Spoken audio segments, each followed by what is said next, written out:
Hello বন্ধুরা, সবাইকে লিপিকার পাকঘরের শুভেচ্ছা। তো আজকে 2025 পড়লো, তো সবাইকে এর জন্য অভিনন্দন। তো আজকে রান্নাটা শুরু করছি। আজকে কি কি রান্না করছি তা আজকে নিয়ে এসছে বাজার থেকে মটন। এই যে তো মটন কারি করব আর পেঁপে দিয়ে আর ফ্রাইড রাইস করবো। এই হলো আজকে রান্না। তো দেখতে থাকুন, শুরু করি। এই যে বন্ধুরা, কড়াই বসিয়ে দিলাম উনুনে। তো এই আলু ভেজে নিব। নুন দিয়ে নিলাম। এই যে বন্ধুরা, তেল দিয়ে দিলাম। তেলটা গরম হলে এবারে যে আলুগুলো দিয়ে দিব। বেশ অনেক কয়টা আলু দিয়েছি। সবাই আলু চায়, আলুটা ভালোবেসে খেতে মাংসে। তো আলুটা ভেজে নিব। তো আলুর গায়ে নুন দিয়ে নিলাম। আলুর গায়ে নুন দিয়েছি, এবার হলুদ দিয়ে দিলাম। এবার এগুলোকে ভালো করে একটু মেখে তারপরে কড়াইয়ে দিয়ে দিব। তেল গরম হয়ে গেছে, আঁচটা কমিয়ে এবার কড়াইয়ে দিয়ে দিব। কড়াইয়ে দিয়ে দিলাম, এগুলোকে একটু ভেজে তুলে নিব। সব কয়টা আলু দিয়ে দিলাম। এবার এগুলোকে একটু ভেজে নেবো লাল করে, তারপর দেখাচ্ছি। এই যে বন্ধুরা, আমি পেঁপেটাকে এরকম গ্রেটার দিয়ে গ্রেট করে নিয়েছি। যেহেতু আমি কড়াইয়ে মাংসটা করব, তাই মটনটা আমি কড়াইয়ে করব। তো দেখাচ্ছি। হ্যালো বন্ধুরা, আমি ফ্রাইড রাইস করব। ঘরে যা যা ছিল তাই দিয়ে আমি ফ্রাইড রাইস করছি। অনেক কিছু দিতে হয়, তো আমি এখন আর এগুলো দিতে পারবো না। যা আছে তা দিয়ে আমি ফ্রাইড রাইস করে দেখাচ্ছি। প্রথমে আমি রিফাইন অয়েল দিয়ে দিলাম, সাদা তেল। তারপর এটা গরম হলে আমি তেজপাতা দিয়ে দিই। এই যে বন্ধুরা, গোটা তেজপাতা দিয়ে দিলাম। সামান্য নুন দিয়ে নিলাম। তেজপাতাটা ভাজা ভাজা হয়ে আসলে আমি বন্ধুরা এই যে এলাচ দিয়ে নিলাম কয়েকটা। এই তেজপাতা দিয়েছি আর এলাচ দিয়েছি। এবার তেজপাতাটা একটু ভাজা ভাজা হয়ে আসলে আমি গাজরগুলো দিয়ে দিব।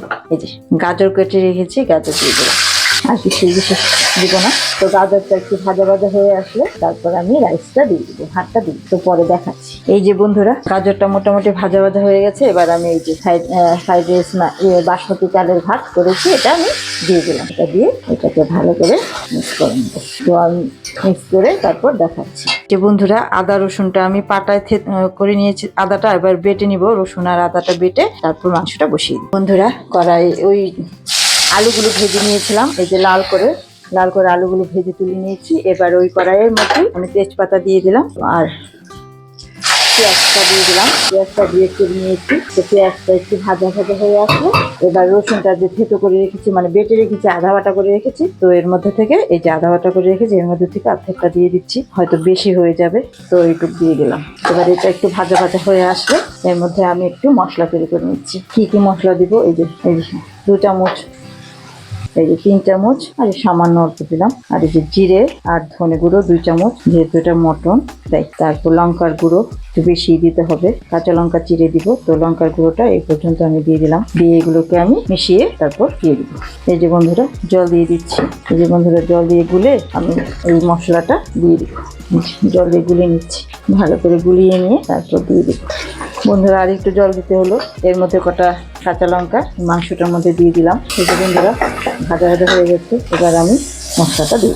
যে মশলাগুলো থালাটা একটু জল দিয়ে দিয়ে দিলাম। এবার এটা একটু কষা হয়ে গেলে তারপর মাংসটা ছেড়ে দিই। এই যে বন্ধুরা, পেঁপেটা গ্রেট করে রেখেছিলাম। তো এখান থেকে অল্প পেঁপে দিয়ে দিচ্ছি। বেশি হয়তো লাগবে না, অল্প দিয়ে দিলাম। এটাও কষে যাবে।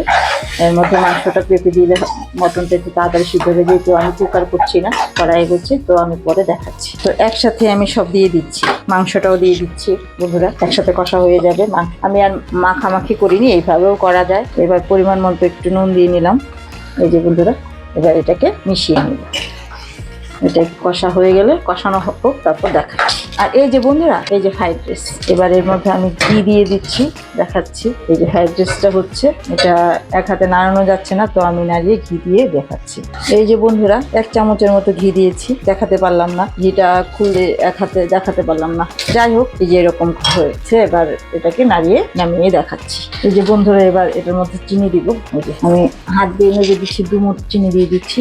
যেহেতু ফ্রাইড রাইস একটু বেশি, তো চিনি দিয়ে এটাকে একবার নামিয়ে নিচ্ছি। এই যে বন্ধুরা, মাটন থেকে তেল বেরিয়ে এসছে, কালারটাও চেঞ্জ হয়ে গেছে। তো এবার আমি কষা হয়ে গেছে। এবার আমি ঝোল দিয়ে দিব। যেহেতু এটা কড়াইয়ে করছে, আর একটু বেশি ঝোল দিতে হবে। এই যে বন্ধুরা, আমি আর একটু জল দিয়ে দিলাম। তো এই ঝোলটা ফুটে উঠলে আমি ভাজা আলুগুলো পরে দিয়ে দেবো। মাছটা বাড়িয়ে ঝোলটা ফুটে থাক বন্ধুরা, মাংসটা। আর এই যে বন্ধুরা, এখানে একটা চাটনি বসিয়ে দিয়েছি। এটা দেখাতে পারলাম না, পেঁপের চাটনি। তো এটা ফুটুক, তারপর আমি চিনি দিয়ে দেখাচ্ছি। তো বন্ধুরা, আজকে আমি কি কি রান্না করলাম দেখাচ্ছি। এই যে ফ্রাইড রাইস, এই যে ফ্রাইড রাইস রান্না করেছি, কড়াই দেখাচ্ছি। আর রান্না করেছি মটন কারি, কড়াই দেখাচ্ছি। মটন কড়াই কারি আর চাটনি, পেঁপের চাটনি। তো আজকের এই রান্না এই রান্না যদি আপনাদের ভালো লেগে থাকে তো লাইক সাবস্ক্রাইব করে দেবেন আর কমেন্ট করে জানাবেন। আর দেখার জন্য ধন্যবাদ। দেখা হবে পরবর্তী আরেকটি নতুন ভিডিওতে।